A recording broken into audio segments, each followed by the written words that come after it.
তোমার রব কি বলে জানো? তুমি যাকে আমার চাইতে বেশি ভালোবাসবে, আমি তাকেই তোমার কাছ থেকে দূরে নিয়ে যাব আর তোমাকে বড্ড একা করে রাখবো। তিনি আরো বলেন, কখনো ভুলবে না যে তাকে ছাড়া আমি বাঁচবো না, কিন্তু আমি তোমাকে তাকে ছাড়াই বাঁচাবো। পিছনে সব আবেগ কেড়ে নিয়ে তোমাকে দিব্যির সামনে এগিয়ে নিয়ে যাব। তুমি কি দেখো নি, ঋতুরাও যে 2 মাস পর পর বদলাতে থাকে, ছায়া দেয়া গাছের পাতাও তো শুকিয়ে যায়, আর যখন সবর হারিয়ে ফেলে তখন ঝরে পড়ে। কিন্তু তোমার রব তো ধৈর্যশীল ও পরম দয়ালু।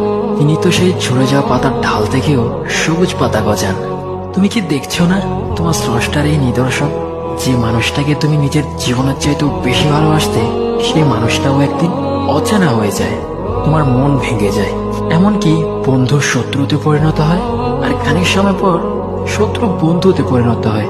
যে মানুষটাকে তুমি নিজের জীবনের অংশ ভাবতে, সে মানুষটাও প্রতারণা করে।